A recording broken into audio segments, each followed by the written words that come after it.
Bapa, kami datang kepadamu, mohon berkat untuk firman Tuhan yang kami renungkan bersama-sama. Kami bersyukur ada pada kami firman-Mu di tengah kehidupan ini, supaya oleh kebenarannya kami dituntun, mengerti hati-Mu, dan berjalan di dalam tuntunan-Mu. Berkatilah kami ya Roh Kudus, dan kiranya lebih daripada yang bisa dikatakan manusia, Tuhan sendirilah yang berkata-kata dalam setiap hati kami, menuntun kami di jalan-Mu. Terpujilah nama-Mu ya Tuhan, terpujilah nama-Mu, tuntunlah kami. Dalam nama Yesus Juru Selamat kami yang hidup, kami berdoa dan mengucap syukur. Amin. Ya. Selamat pagi Bapak Ibu Saudara yang dikasihi Tuhan. Kita bersyukur kita boleh beribadah kembali pagi hari ini. Dan saya hari ini diberi tema dari makna hari Sabat bagi orang percaya. Ya, kita akan membaca bersama-sama firman Tuhan dari Keluaran pasal yang ke-20 ayat 8 sampai 11.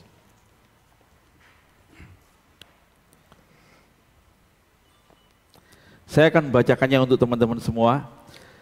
Keluaran 20 ayat 8 sampai 11. Demikian firman Tuhan.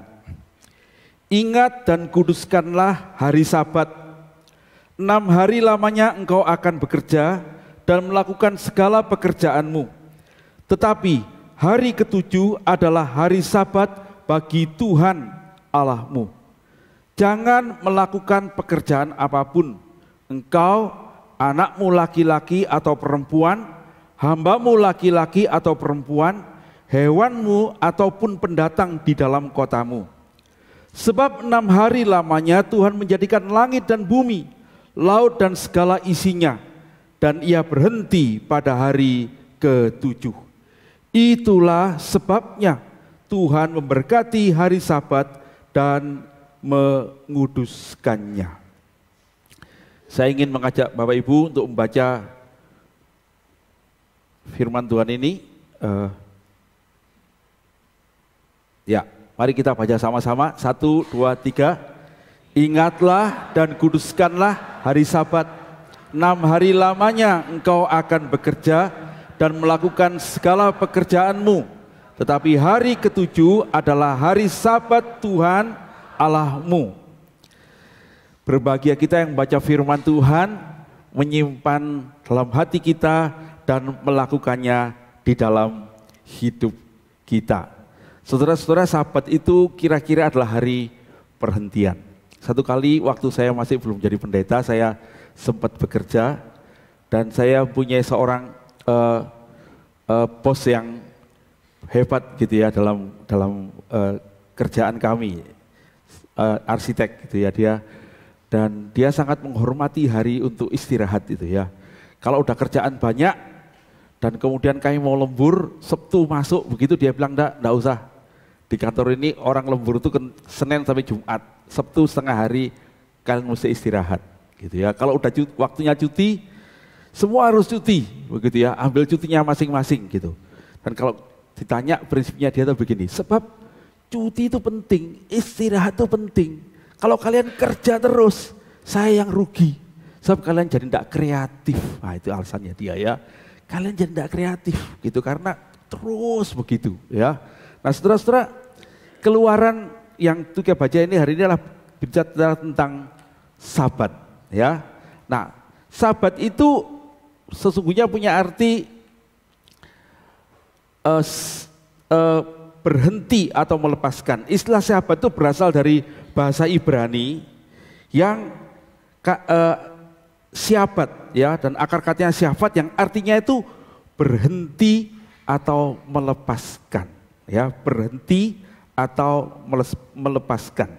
Nah saudara-saudara, jadi kita nanti akan melihat bagaimana sesungguhnya Tuhan itu menghendaki kita untuk berhenti sejenak, melepaskan aktivitas kita supaya kita mengingat akan Tuhan. Dan Tuhan menjadikan itu adalah hari bagi Dia. Nah saudara-saudara, itu yang menjadi pembicaraan kita hari ini ya. Nah Sabat sendiri dimulai dari penciptaan. Mari kita baca bersama-sama Kejadian 2 ayat 2 dan 3 itu. Mari kita baca bersama-sama. Ketika Allah pada hari ke-7 telah menyelesaikan pekerjaan yang dibuatnya itu, berhentilah ia pada hari ke-7 dari segala pekerjaan yang telah dibuatnya itu. Lalu Allah memberkati hari ke-7 itu dan menguduskannya, karena pada hari itulah ia berhenti dari segala pekerjaan penciptaan yang telah dibuatnya itu. Dikatakan pada hari yang ke-7 itu Tuhan berhenti, lalu dia menguduskannya. Dia memberkatinya dan menguduskannya. Nah saudara, kata kudus itu artinya dipisahkan. Ya, saya selalu pakai ilustrasi ini ya. Kalau saya beli mangkok di toko selusin gitu ya. Mangkoknya selusin. Lalu saya ambil satu. Terus saya kasih tulisan papa begitu ya. Terus saya bilang, ini mangkok buat saya makan mie ya, gitu ya. Jangan ada orang makan dari mangkok ini. Jangan dibuat tempat sayur gitu ya. Sebab ini mangkok saya pisahkan. Nah itu ya. Nah kata dikuduskan itu sebenarnya itu. Apakah hari Sabat, hari Minggu kita ini beda dengan hari yang lain? Enggak, bukan. Tetap aja ya, matahari tetap bersinar jam 5:30 gitu kan. Dan terbenam juga 5:30 sore gitu ya. Apakah harinya lebih cerah dari yang lain? Enggak juga, karena juga hujan begitu kan. Tetapi kata dikuduskan itu menunjukkan bahwa Tuhan mengambil hari itu. Begitu ya. Dan menjadikannya untuk Dia. Nah itu ya, menguduskan itu dalam arti itu ya. Saudara-saudara sekalian, dan bukan cuma menguduskan, Tuhan dikatakan Tuhan memberkati hari itu. Dan kemudian kita membaca bagaimana Tuhan itu betul-betul membuat hari itu istimewa ya. Ini hari tentang mana. Mari kita baca sama-sama. Keluaran 16 ayat 25-26. Mari kita baca sama-sama. Makanlah itu pada hari ini, sebab hari ini adalah Sabat untuk Tuhan. Pada hari ini tidaklah kamu mendapatkannya di padang. 6 hari lamanya kamu memungutnya, tetapi pada hari yang ke-7 ada Sabat, maka roti itu tidak ada pada hari itu. Nah saudara-saudara, Tuhan itu menjadikannya istimewa, salah satunya dengan 40 tahun lamanya waktu Israel mengembara di padang gurun. Hari itu adalah hari tidak turun mana. Saudara-saudara, mana itu adalah roti yang turun dari langit begitu ya.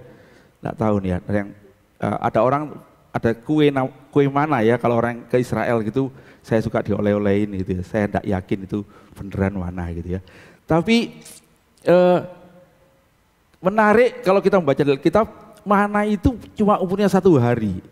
Jadi pagi hari akan turun mana seperti embun, dikumpulkan jadi kayak tepung begitu, diolah jadi roti dan dimakan, rasanya manis begitu ya. Tetapi tidak bisa disimpan. Zaman itu tidak ada kulkas ya, tidak ada freezer ya, di padang gurun. Kalau disimpan besoknya berulat. Begitu ya, sehingga Tuhan berkata, cukup kumpulkan mana 1 hari untuk cukup kau makan kamu dan seisi rumahmu. Ada orang Israel itu berpikir, karena baru dapat pertama, mereka kumpulin sebanyak-banyaknya, tapi besoknya mana itu rusak, berulat ya. Dan saudara-saudara, karena itu tidak bisa. Tetapi pada hari yang ke-6 turunlah mana yang bisa bertahan 2 hari. Nah ini menarik ya. Jadi mana yang hari ke-6 itu khusus. Saya tidak tahu bagaimana ceritanya, tetapi mana yang ke-6 itu, nah itu bisa dimakan pada hari ini, yaitu hari Sabat. Ya, tidak rusak, tidak berulat. Kenapa? Karena ini hari perhentian yang ditentukan Tuhan, dan karenanya Tuhan meliharanya dengan istimewa. 40 tahun mereka belajar ada 1 hari yang khusus, yaitu Sabat. Nah begitu ya. Nah saudara-saudara, kemudian secara jelas Sabat itu diteruskan di dalam perintah-perintah Tuhan yang kita baca tadi ya, di dalam 10 hukum ya, dinyatakan dengan jelas dalam 10 hukum sebagai hukum yang keempat, yaitu kuduskanlah hari Sabat. Nah, saudara-saudara sekalian, kita kemudian membaca bukan di dalam hari Sabat itu diberikan berkatnya, gitu ya. Dan larangan khusus hari Sabat adalah kamu tidak boleh mengerjakan yang lain. Secara khusus itu, ya, tidak boleh bekerja, bahkan lembumu ya, sapimu yang untuk membajak itu pun tidak boleh bekerja. Kamu harus berhenti, ya, dan menguduskannya bagi Tuhan. Di dalam Pentatuk, seluruh kitab Musa, hukum Sabat ini kemudian diperjelas dengan peraturan-peraturan dalam masyarakat Israel, ya. Yang pertama tentang hari Sabat itu, setiap hari ke-7 lalu didetail tuh apa yang tidak boleh dikerjakan, ya. Mereka cuma boleh berjalan 1 mil kalau nggak salah, hampir 2 kilo itu tujuannya cuma untuk membuang hajat sebetulnya, ya, supaya mereka bisa keluar perkemahan, begitu ya. Tapi kemudian mereka harus tidak boleh mengerjakan yang lain lagi. Saudara, kemudian itu dikembangkan menjadi bukan cuma hari yang ke-7 tapi ada tahun ke-7, yaitu tahun Sabat. Dan sama dengan aturan mana yang hari ke-6 itu akan bisa bertahan sampai hari yang ke-7, Tuhan berjanji di tahun yang ke-6 aku akan berikan kamu hasil panen yang bisa kamu makan nanti sampai tahun yang ke-7 dan tahun yang ke-8.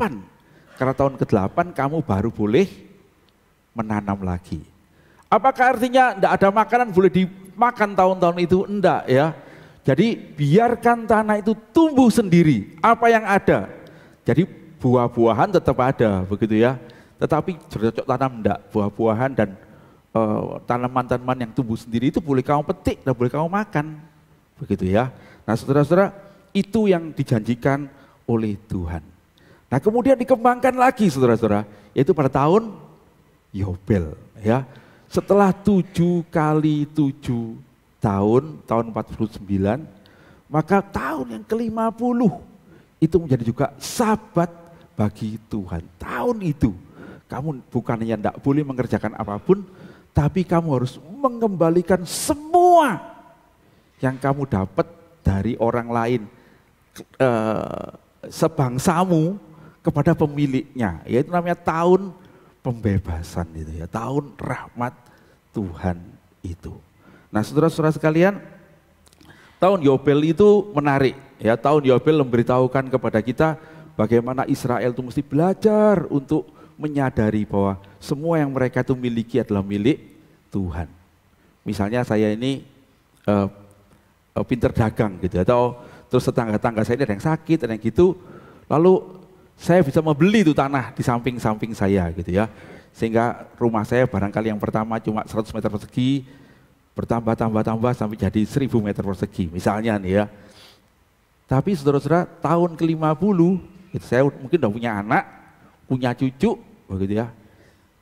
Maka tahun ke-50 sangkakala ditiup, lalu dinyatakan tahun Yobel, dimaklumkan tahun Yobel, maka saya harus mengembalikan semua sampai kembali ke tanah saya yang 100 meter persegi itu. Gitu ya. Cucu saya mungkin tanya, loh itu kan punya kita, kok dikasih orang? Oh, lalu papa itu atau kakek ini akan bicara, oh enggak anak, Tuhan itu mempercayakan tanah ini hanya sepetak ini untuk kita gitu ya. Yang lain itu punya orang, bukan punya orang lain, itu adalah apa yang dipercayakan Tuhan pada keluarga ini, keluarga itu. Lalu cucu-cucu itu akan belajar, oh jadi semua ini milik Tuhan, bukan milik saya.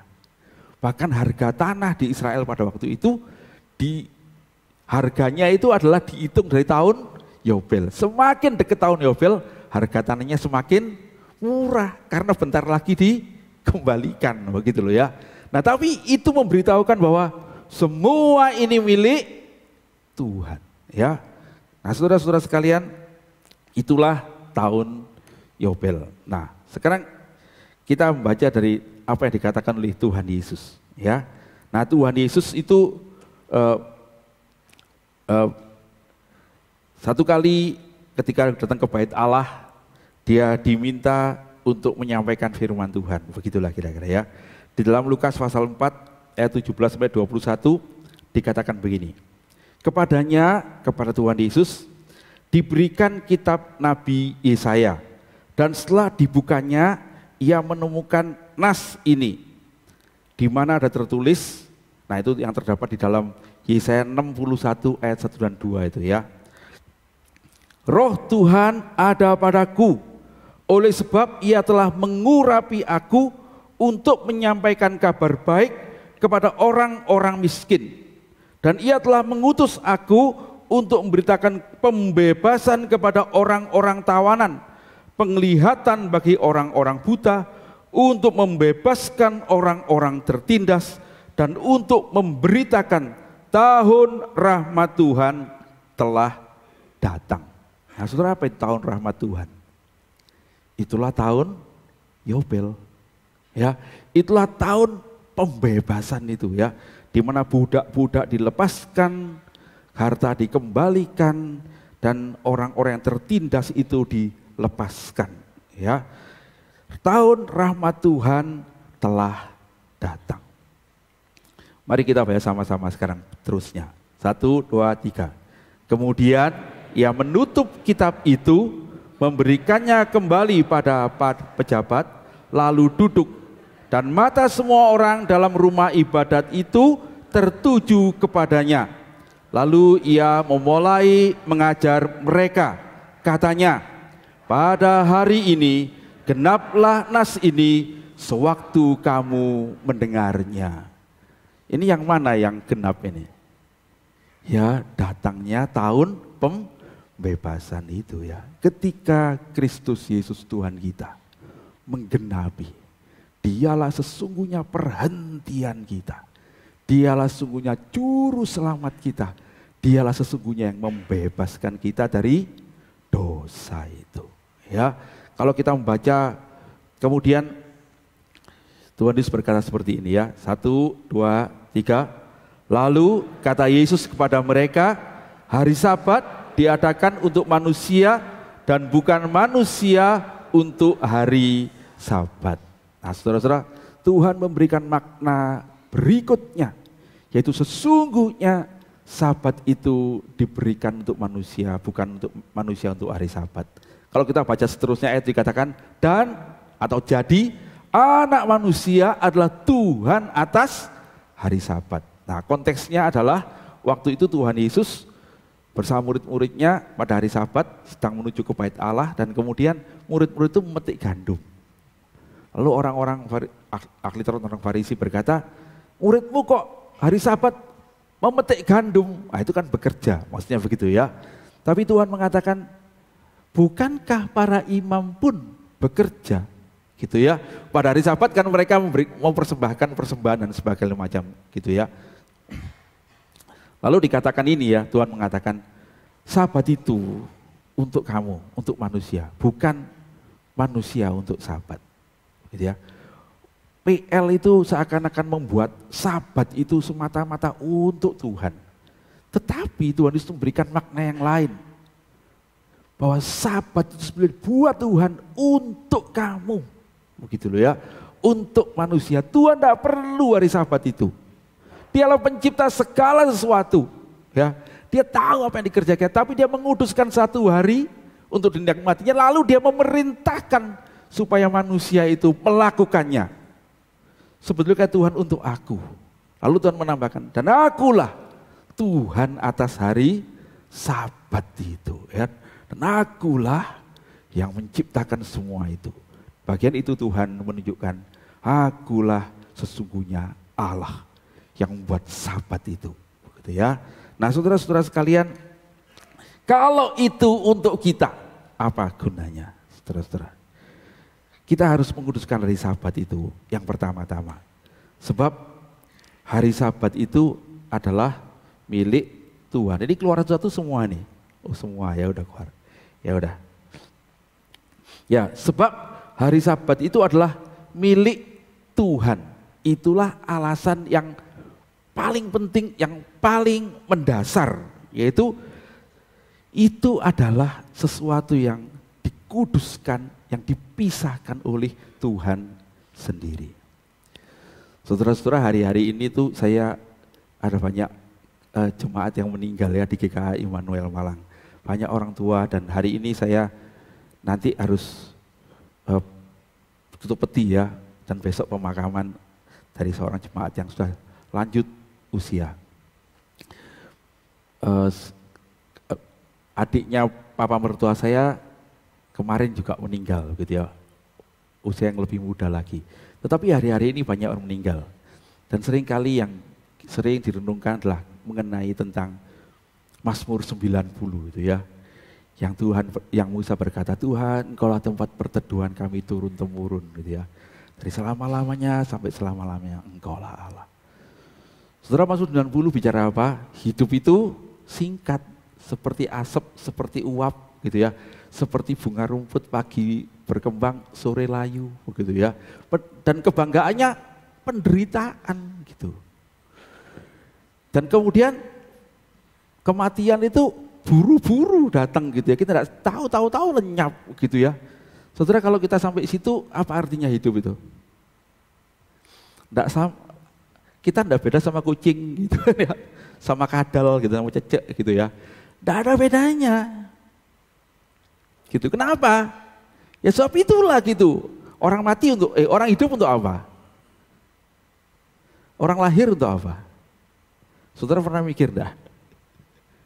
Jangan-jangan kalau saudara tidak tahu Tuhan, rasanya kita bisa bilang gini deh, ya saya itu lahir untuk mati gitu ya. Ujungnya kan mati gitu kan. Ada enggak yang tidak mati? Ya kecuali Tuhan Yesus ya gitu ya.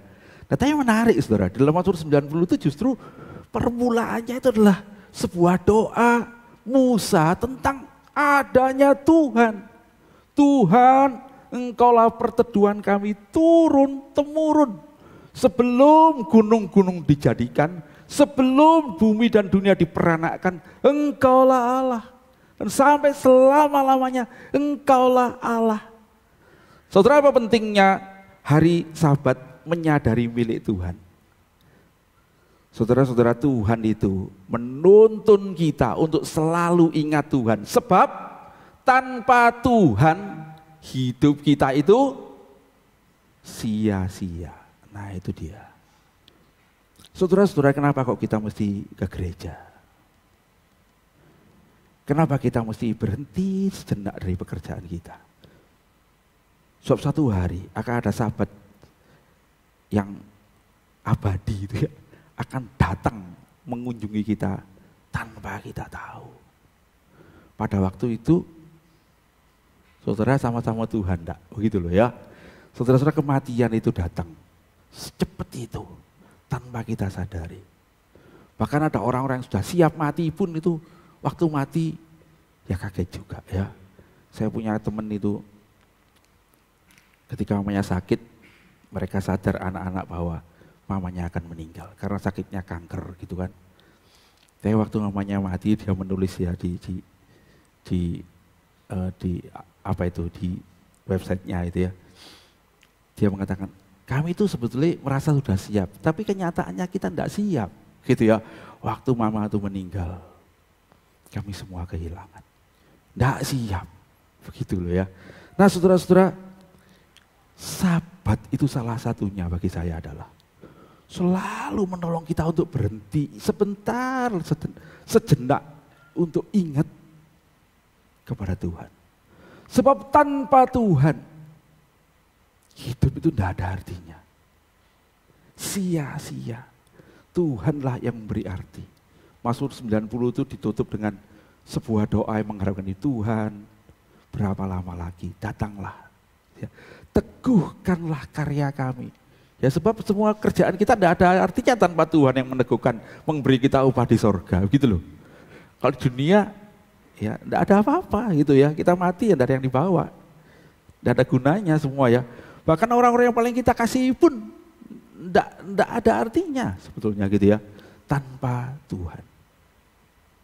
Saudara-saudara, karena itu kenapa Tuhan Yesus mengatakan Sabat itu untuk kamu, untuk mengingatkanmu ada Tuhan. Gitu loh ya. Di dalam Dia sajalah kita menemukan arti hidup kita. Jadi saudara-saudara, jangan lupa ke gereja, jangan lupa Tuhan. Ya, sebab saya percaya kalau saudara-saudara selalu ingat ke gereja, ingat Tuhan, ingat tentang kematian, itu akan menuntun kita membawa hidup kita ini menjadi hidup yang lebih baik, lebih sadar gitu ya, lebih tahu apa yang kita cari, lebih sadar apa yang kita punya itu tidak berarti. Ingatlah, kita bukan pemilik apa-apa di dunia ini. One day semua akan kita tinggalkan. Yang kita miliki cuma satu, yaitu Tuhan. Ya, Yesus Kristus itu harta kita yang sesungguhnya. Carilah Dia, begitu ya. Tanpa Tuhan semua tidak ada artinya. Yang kedua, saudara, sebab itulah pola hidup yang ditentukan Tuhan sendiri tentang bekerja dan istirahat. 6 hari lamanya kau bekerja, kau mesti istirahat 1 hari. Nah, ada penafsir mengatakan ini bukan cuma tentang istirahat nih, tetapi aturan bekerja. Bekerja 6 hari itu butuh 1 hari istirahat. Itu yang ditentukan oleh Tuhan. Kalau kita tidak beristirahat, saudara-saudara, kita akan merusakkan semuanya. Karena kita ini ciptaan Tuhan. Ya, dan Tuhan sudah tahu yang terbaik untuk kita. Tuhan mau di tengah-tengah kesibukan kita mencari sesuatu untuk diri kita sendiri, kita mesti berhenti sejenak untuk ingat kepada pemilik sesungguhnya dari semua harta kita dan diri kita sendiri. Nyawa kita pun itu miliknya Tuhan ya. Banyak orang itu kemudian menganggap, waduh hari Minggu saya kerjaan nih gitu ya. Sekarang saya gereja wis gitu ya. Hari Minggu saya butuh waktu untuk keluarga, wis jalan-jalan gitu ya. Ke gereja itu jadi tidak penting. Saudara tahu, itu merusakkan semuanya. Pekerjaanmu yang kamu kejar, uangmu yang banyak, akhirnya tidak berarti. Ada saat-saat kita akan menyadari uang yang banyak itu tidak ada gunanya lagi. Waktu kapan, saudara? Sakit, gitu kan? Bener, waktu sakit. Saudara tidak boleh makan makanan yang kamu suka. Nekat makan, ya masuk ICU, begitu ya. Ada waktunya, saudara. Gitu ya. Ada saat-saat saudara akan menyadari, waktu yang saya gunakan untuk keluarga saya itu, membawa anak-anak saya tidak ke gereja, tapi senang-senang menikmati segala hal, merusakkan anak-anak kita. Saya ketemu dengan banyak orang, menyesal, karena mereka tidak dari awal bawa anak-anak ke gereja takut akan Tuhan. Wong Tuhan jangan tidak takut, apalagi bapaknya, mamanya, tidak takut mereka. Tuhan tidak takut kok. Apa yang ditakutin lagi? Saudara-saudara, kalau kita mengikuti maksud Tuhan ya, sesungguhnya akan dituntun kepada jalan hidup yang lebih baik. Tuhanlah pencipta kita. Dia yang tahu yang terbaik untuk hidup kita. Gitu ya. Saudara-saudara, itu penting ya. Bekerja dan istirahat itu penting. Istirahat itu sama pentingnya dengan bekerja. Teman-teman Advent itu punya pola hidup sehat namanya New Start. R-nya itu adalah rest, gitu ya. Istirahat yang cukup. Dengan begitulah engkau akan menikmati hidup yang baik itu. Ya. Dan Tuhan kemudian yang terakhir itu adalah kita harus menguruskan sabat itu. Sebab melalui sabat itu kita diingatkan bahwa bukan kitalah pemilik hari-hari kita. Bukan kitalah pemilik hidup kita. Bukan kitalah pemilik semuanya itu, tetapi Tuhan. Bukan kita pemilik harta, benda dan tanah ini, tetapi Tuhan.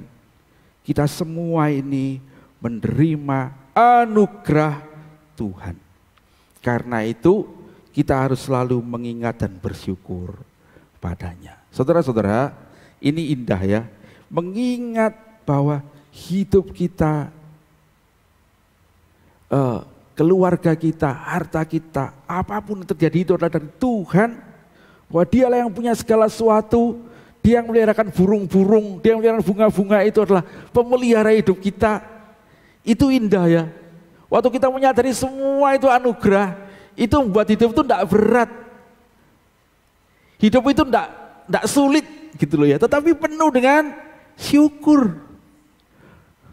Barangkali kita mengalami hari-hari yang saya tidak tahu apa yang saudara rasakan gitu ya.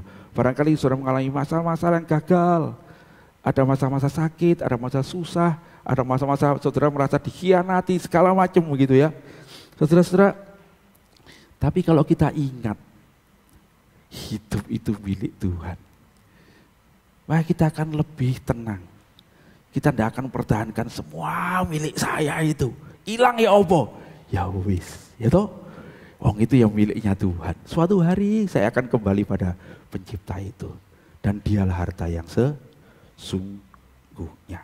Waktu kita sadar kita menerima anugerah, waktu kita bersyukur kepadanya. Saudara-saudara, kita akan dituntun untuk hidup lebih baik. Begitu ya, lebih baik. Cara kita beribadah yang paling baik itu adalah dengan bersyukur. Ya, kalau hari ini ke gereja bersyukur enggak teman-teman? Ya, mari bersyukur ya. Mungkin saya punya anak yang kurang ada masalah, mungkin cacat. Ya, saya punya teman tuh anaknya sakit CP ya. Tetapi saya selalu bersyukur. Saya bersyukur karena saya boleh menjadi papa, mama untuk anak saya ini. Wah, saya bersyukur ya. Saudara-saudara, ada pepatah bilang gini kan, hidup itu kayak kopi gitu ya. Pahit begitu kan. Tapi waktu kita bisa menikmatinya, nah dia bilang, lalu jadi enak sekali gitu kan ya. Saudara pilih yang mana? Kopi itu ya. Saya senang minum kopi pahit ya. Saya minum kopi pahit. Nah saudara-saudara, itu maksudnya. Sahabat itu mengingatkan kita, bukan kita pemilik segala sesuatu. Kita tidak punya apa-apa di dunia ini. Sahabat itu mengingat kita harus berhenti dan kita boleh menikmati apa yang dikaruniakan Tuhan dalam hidup kita. Nah gimana kalau kita ini sahabat kok hari Minggu gitu ya. Nah saudara, kita harus menyadari gini, sahabat itu bukan hari Sabtu. Begitu ya. Memang pada hari yang ketujuh itu hitungannya kalau dimulai dari Minggu itu hari pertama karena Tuhan Yesus bangkit dari pertama, maka sahabat hari ketujuh itu hari Sabtu. Tetapi saudara mesti perhatikan gini, di dalam Alkitab tahun Yobel itu adalah tahun yang pertama, bukan tahun yang ketujuh, bukan. Jadi telah 7 kali 7 tahun Yobel itu tahun yang pertama dan itu sahabat bagi Tuhan. Nah saudara, ketika sama dengan Pentakosta, hari yang ke-50 ya. Setelah sahabat pada hari Paskah itu, maka hitunglah 50 hari dan pada hari itu tahun yang ke-50 itu kamu mesti merayakan Pentakosta, hari panen, hari persembahan untuk Tuhan, dan itu harus menjadi sahabat bagi Tuhan. Nanti saudara akan baca itu, ada hari raya perdamaian ya. Kalau kamu merayakan hari perdamaian, kamu harus menjadikan itu sahabat bagi Tuhan, berhenti bagi Tuhan. Saudara, Paskah itu dirayakan pada tanggal berapa? Kalau orang Ibrani, tanggal 15 bulan Nisan, ya, tanggal 15 bulan Nisan. Apakah itu selalu hari Sabtu? Enggak, tanggalnya yang tetap kok. Ya kan? Pasti enggak hari Sabtu terus gitu ya. Jadi ada berubah, tetapi setiap jatuh hari Paskah itu menjadi sahabat bagi Tuhan. Jadi sahabat itu tidak harus selalu hari Sabtu. Ya, Alkitab berkali-kali mengatakan sahabat itulah hari perhentian, itu yang penting. Nah ketika Tuhan Yesus bangkit, murid-murid itu kemudian merayakan bangkitnya Sang Juru Selamat itu. Ya, setelah mereka hari Sabtunya itu ibadah di rumah Tuhan, mereka kan juga orang Ibrani, maka minggunya mereka bertemu. Dan ketika Tuhan Yesus bertemu dengan mereka, Tuhan memberkati mereka. Ya, ingat ya pada hari pertama itu mereka berkumpul setelah kebangkitan di dalam ruangan tertutup. Lalu Tuhan hadir gitu kan. Dan Tuhan berkata, damai sejahtera bagimu gitu ya. Tuhan memberkati hari itu. Dan katanya nanti hari Tuhan akan datang. Hari Tuhan itu adalah hari yang disebut dalam perjanjian baru sebagai hari yang pertama itu. Sampai hari ini kita beribadah pada hari Minggu, pada hari yang pertama itu. Kenapa? Kalau Insinyur Herlianto ya, saya baca naskahnya Pak Herlianto berkata, sebab kita sudah digenapi hari Yobel itu ya, tahun rahmat Tuhan ketika Tuhan Yesus datang. Tuhan berkata, pada waktu kau membacanya, genaplah apa yang dikatakan nas itu. Yobel, tahun pembebasan sudah datang. Lalu mulai hari itulah pada hari yang bukan ketujuh tapi hari yang pertama ya, mengikuti Yobel, mengikuti Pentakosta, mengikuti kebangkitan Yesus Kristus.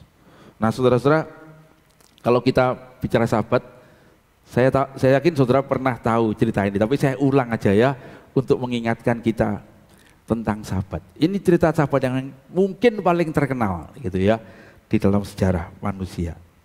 Ada seorang bernama Eric Liddell, ada yang tahu ya. Orang ini terkenal dan cerita tentang keberhasilannya difilmkan dalam film The Chariot of Fire itu ya. Eric Liddell itu adalah anak seorang misioneri, dia lahir di Cina ya. Tetapi dia kemudian sekolah di Scotland dan kemudian dia menjadi atlet kriket dan pelari jarak pendek ya. Nah, pada tahun 1924 dalam Olimpiade di Paris, dia mewakili Inggris ya, British, untuk menjadi pelari jarak pendek 100 meter. Dan menurut rekor latihan catatannya, dia jadi favorit untuk meraih medali emas. Tapi masalahnya saudara ya, final lomba lari 100 meter jatuh pada hari Minggu. Nah itu dia ya, Eric Liddell percaya pada Tuhan dan dia bilang, I'm surrender to God. Saya ini berserah pada Allah.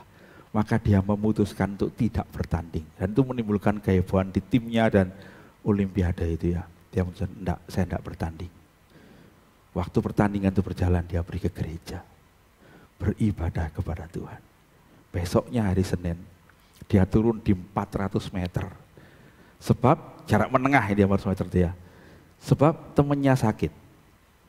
Jadi ada satu tempat yang kosong dan dia berlari untuk Inggris. Dia masuk final dan akhirnya menang. Dapat medali emas. Bukan cuma dapat medali emas, dia memecahkan rekor dunia. Di tempat di mana dia tidak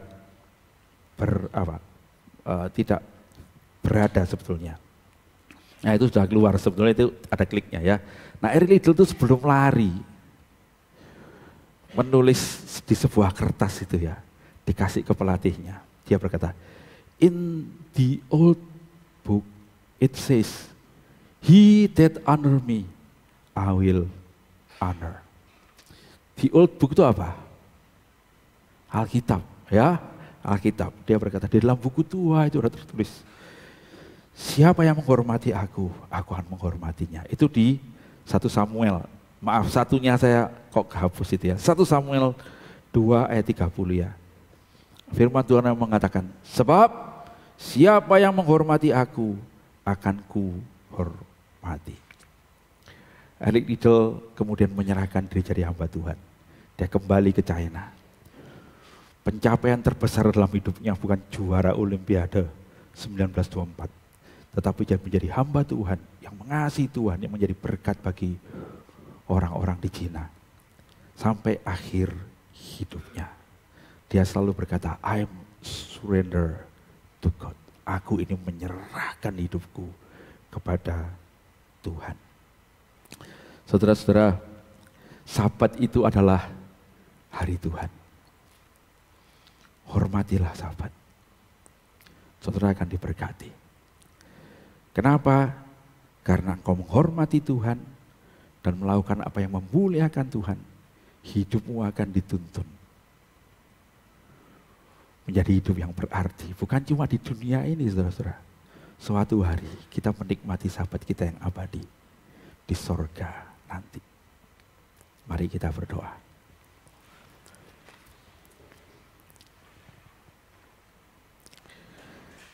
Tuhan, terima kasih firman-Mu memberitahukan kepada kami kebenaran akan apa yang kau ciptakan tentang hidup kami. Ampunilah kami, karena seringkali kami berjalan menurut pikiran kami sendiri, cara kami sendiri, apa yang baik menurut pikiran dan hati kami sendiri, kesenangan kami sendiri. Tuhan, terima kasih Engkau mengingatkan kami, itu semua akan membuat kami tersesat dan mengalami kesukaran demi kesukaran.